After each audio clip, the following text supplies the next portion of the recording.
we have former Huckabee Campaign's Communications Director, Hogan Gidley, our senior political editor, Steve Chaggaris, and CBSN political contributor, Lynda Tran. She's also a founding partner of 270 Strategies. We should disclose, several employees at 270 Strategies do some work for the Hillary Clinton campaign. However, Lynda does not. She's here instead, informing you. So, to it we get. And, you know, Steve, we broke out the archives there. The Pat Boone calls 40 years ago, the last time we had a contested convention. Interestingly, I wonder how many delegates were swayed by those calls. Right? If John Wayne called, I don't know. Maybe I'd listen. But, you know, Ted Cruz just a month ago was saying, oh, a contested convention is the great hope of the Republican establishment. It is now also the great hope of Ted Cruz. The chaos that figures to ensue in Cleveland at this point is what? Well, we'll have to see what happens. I mean, there's a terrible gray area that they're going to be likely faced with on June 7th if Trump doesn't clinch the nomination. Now, let's keep in mind his win last night, and I think wins next week will get him closer to 1237. What happens in terms of the campaign at that point? Is there going to be some sort of groundswell of support for Trump? You know, Trump is toning things down. Yeah. He's putting together a more professional operation. Do voters react to that moving forward, and does he get to 1237? If he doesn't, we're probably in a scenario where he's just short. And what happens in that scenario? Is it all of a sudden they're going to just nothing's going to happen from June 7th until July 18th? They walk into the convention and it's chaos? Or is there going to be an effort to try to close the gap on Trump's part by talking to unpledged delegates and getting to 1237, wooing unpledged delegates and hitting that number? Or will there be some deals made? Do Republicans overall want to see chaos at the convention? Yeah. That's a question we're going to have to ask a lot and find out of the delegates, of the RNC, people who are involved in the RNC. Do they want that week in July to be just complete chaos, or do they want it to go smoothly? And would it go to the guy who got more delegates, one more states, and one more popular vote, even if he doesn't clinch on June 7th. This is somebody who has openly bragged about exploiting the loopholes in terms of, let's say, his hiring practices that he would say I would close if I was president. He's now the person saying this is a crooked, rigged system, but also with the reorganization of his campaign staff, the hiring of Paul Manafort, it is clearly a game and a system he is willing to play and participate in. Hogan, what to make of it then?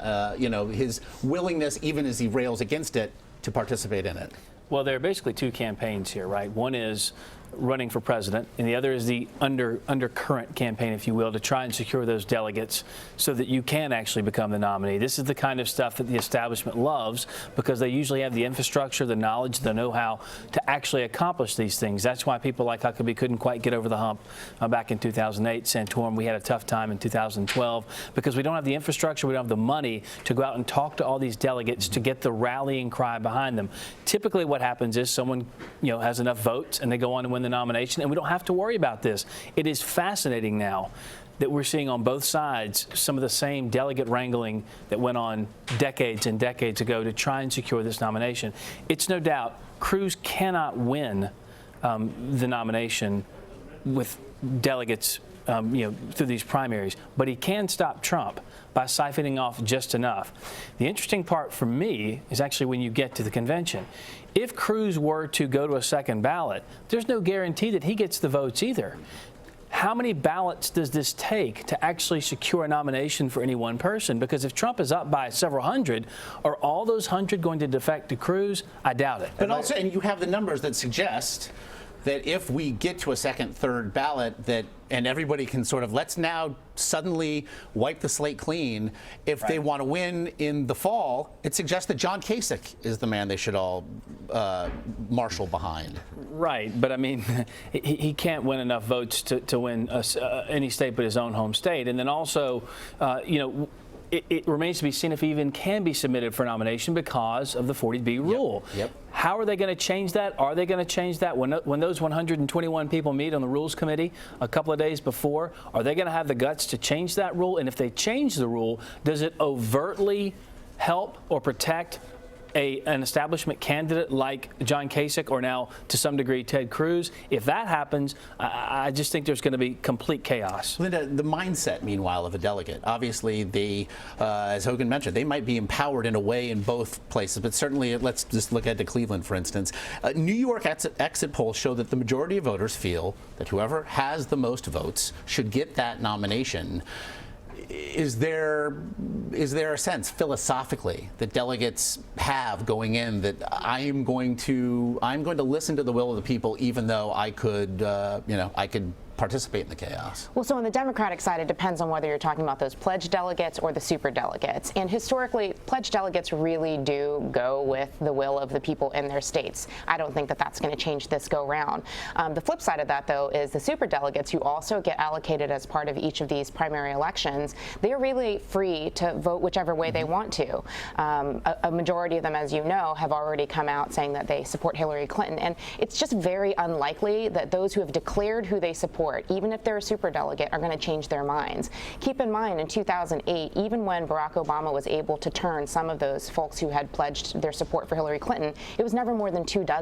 With Bernie Sanders now being behind several hundred on both the pledged delegate side and the superdelegate side, the math is just virtually impossible. And Obama was winning. And Obama was he winning. Still couldn't exactly. get but 12 to flip. Still, though, promising that he's going to take this to the floor in Philadelphia. Is there real concern? I mean, this is something that has dogged the Republicans now for a few months, at least. Talk of a contested convention and party unity. Is there real concern for the Democrats now in terms of unity?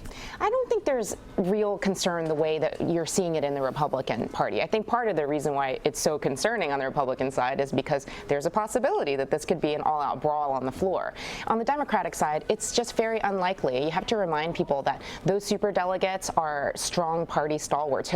Bill Clinton is one of them. They are former governors. They are sitting members of Congress who have already endorsed Hillary Clinton. It's just unlikely that anything's going to come of any sort of a fight. That said, Bernie Sanders supporters are up in arms, and they're very fired up about this. In fact, some supporters have set up a website that lists the personal information of all the delegates that they know. And anecdotally, I've heard from some of these folks that they are getting bombarded with phone calls and emails. And Bernie Sanders himself is, of course, making calls to folks as well. You got to question whether it's a really effective strategy to have, your legions yelling at these superdelegates that you actually want to woo. So I think that's going to be a problem. I have to say goodbye quickly, Steve. Juliana's piece, the optics, if nothing else, considering the importance of the delegates, it's certainly in Cleveland will play. There's some loopholes apparently we need to close. Yes. Maybe. I mean, paying these guys off, or maybe Pat Boone not. phone calls. But we'll see what happens when we get there. Again, let's remember that between June 7th, when the primaries end, and July 18th, so that's 40 days. A lot can happen those 40 days.